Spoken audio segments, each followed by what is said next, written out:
महाराष्ट्र लोकांचे मत, लोकांचा विश्वास, आमची बातमी।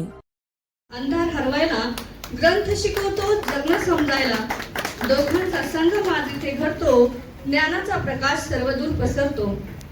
आणि प्रमुख पाहुणे लाभलेले आहेत श्री एकनाथराव जाधव सर, सचिव भारतीय ग्रामीण पुनर्रचना संस्था, त्याचबरोबर संकल्प शिक्षण संस्थेचे प्राध्यापक माननीय doctor B G Gaikwad sir, Shri Vaijnath Waghmare sir, प्रकाशक शब्दवेद प्रकाशन सौ कविता गायकवाड मॅडम, संकल्प शिक्षण आणि सांस्कृतिक प्रतिष्ठानच्या अध्यक्षा दिलीप महालिंगे सर, ज्येष्ठ साहित्यिक तथा नाटककार संकल्प गायकवाड सर, संस्था सहसचिव माननीय मुख्य तथा पालकमंत्री माननीय नामदार संजयजी सिरसाट साहेब यांचे नुकतेच आगमन झालेले आहे। सर्वांनी टाळ्यांच्या गजरामध्ये त्यांच्या रत्नजडितांचा मालक बनून रीती पावलेल्या जगाच्या बाजारात आपल्या उच्च विचारांची पत नेहमी वाढवत राहतो। अशा संघर्षावर मात करून तेजोमयी झाली नवी पहाट, राजपटलावर आता नाव दिसेल फक्त आणि फक्त संजय सिरसाट, संजय सिरसाट। हा सन्मान होत आहे तुमच्या कुशल नेतृत्वाचा, हा सन्मान होतो तुमच्या उत्तुंग कर्तृत्वाचा, हा सन्मान होत आहे तुमच्या निरपेक्ष दातृत्वाचा, हा सन्मान होत आहे एका असामान्य व्यक्तिमत्वाचा। हा समजस खूप खूप धन्यवाद सर आपले। हा समजस सचिव संकल्प सरांनी देखील मंचावरती स्थानापन्न व्हावे।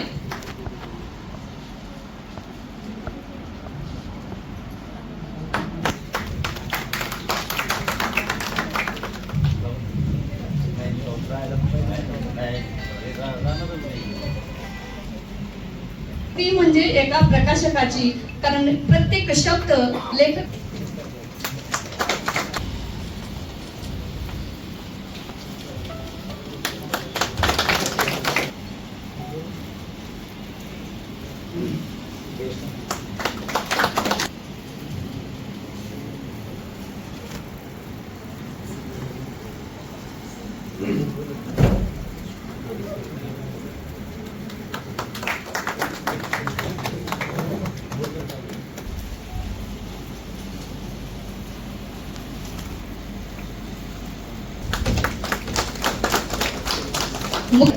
यांचे नामदार संजयजी सिरसाट साहेब यांच्या हातून पुस्तक प्रकाशन सोहळा।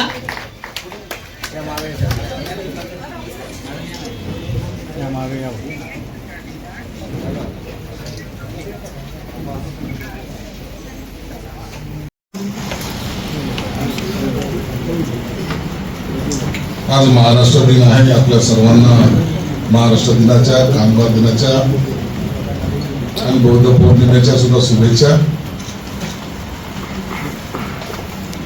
सकाळी 8 वाजेपासून कार्यक्रम चालू आहे। परवा मुंबईला होतो, कॅबिनेट झाली, पुन्हा सोलापूरला गेलो, सोलापूरची बौद्ध जयंती काल साजरी केली, काल संध्याकाळी आलो। बीजे गायकवाड सारखं आपलं नाहीये, मला थकवा आलेला आहे। तो माणूस थकत नाही, आणि कसं सुचतं हे मी आता महालिंगेंना विचारत होतो की यांना सुचतं कसं, ते म्हणे आता मला संध्याकाळी त्यांना विचारावंच लागेल।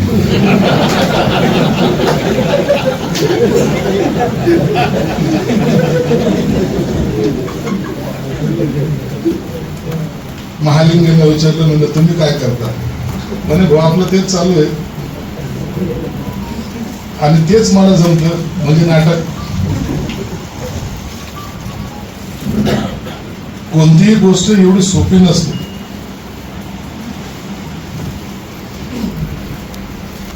आम्ही सर्वसामान्य लोक आहेत, आम्ही पिक्चर पाहतो, हिरोईनच्या डोळ्यामध्ये ग्लिसरीन लावून जरी ती रडत असली तरी आम्हाला ते खरं वाटतं, आणि संजय सिरसाट जरी रडत असला तरी लोकांना खोटं वाटतं। आहे की नाही परत?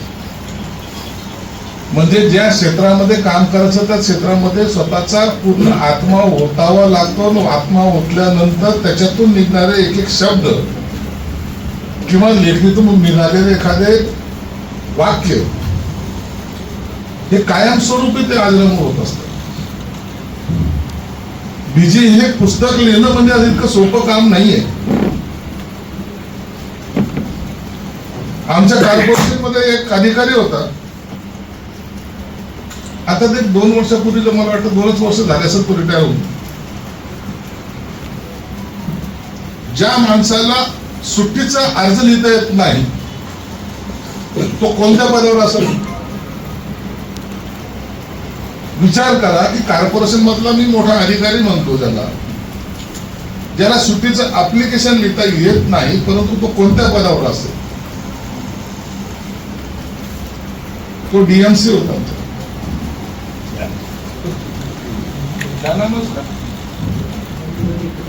पाहिलं, माझे महापौर बसलेले 30 वर्ष कॉर्पोरेशन मध्ये घातले, म्हणजे काय क्या नाम आहे उसका? ताबडतोब सांगितलं काय नाव त्याचं.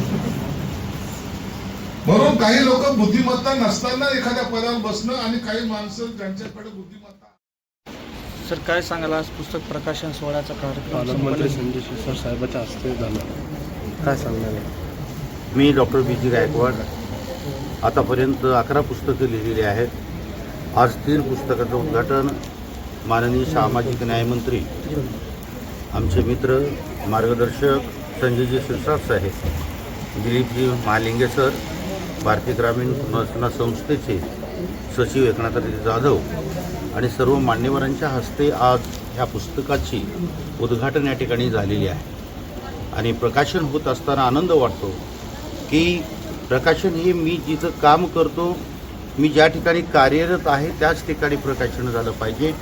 कारण मी औरंगाबादला म्हणजे छत्रपती संभाजीनगरला सुद्धा करू शकलो असतो, पण ही जी मुळं आहेत ही तिकडं रुजली नसती. ही मुळं इथं रुजवण्यासाठी हा प्रकाशन सोहळा मी या ठिकाणी घेतलेला आहे. ह्या पुस्तकं कोणते कोणते प्रकाशन झाले आणि काय पुस्तकामध्ये? आतापर्यंत जे पुस्तकं आहेत हे सामाजिक भान असलं पाहिजे ह्या भूमिकेतून सर्व पुस्तकं प्रकाशित झालेली आहेत. अश्रुगंध आहे, समशानातली फुलं आहेत, भाषण करा जग जिंका आहे, उडान आहे.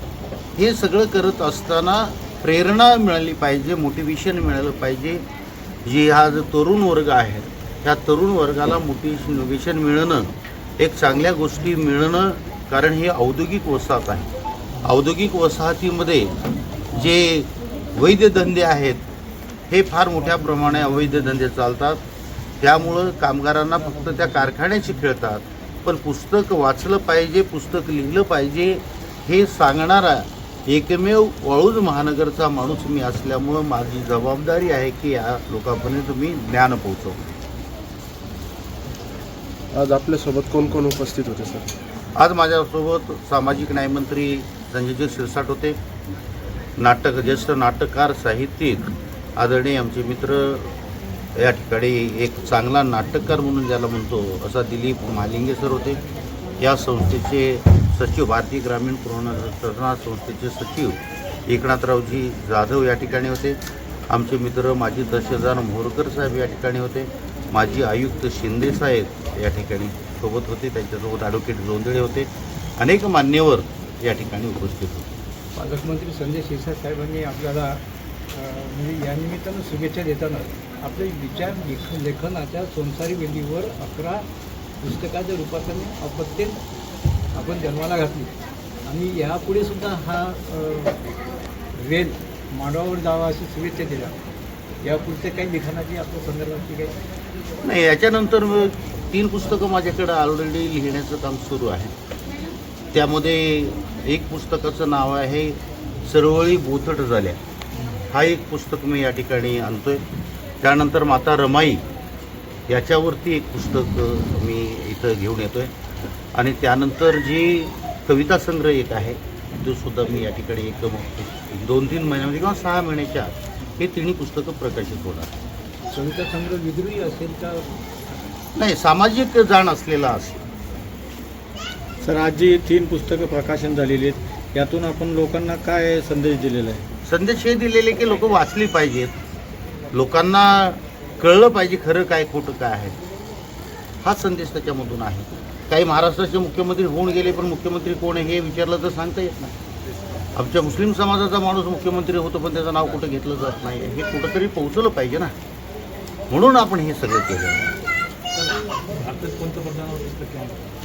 भारताच्या पंतप्रधानावर असं नाही म्हणता येणार, कारण असे बरेचसे विषय आहेत की प्रत्येक गोष्टीवरती नाही करता येईल मला, पण करण्याचा प्रयत्न करू. काही व्यक्तिरेखाच्या स्वरूपामध्ये जसं की आता आपण महाराष्ट्रामध्ये मुस्लिम समाजाचे मुख्यमंत्री अंकुश साहेबाच्या रूपानं लाभले, त्यांचं कार्य अल्पावधीत राहिलं पण अतिशय उत्कृष्ट राहिलेलं आहे. असं व्यक्तिरेखा म्हणून आपण व्यक्तिगत लिहिणारच आहे. हो, लिहू ना, बिलकुल लिहू, काही अडचण नाही, लिहू शकतो. धन्यवाद.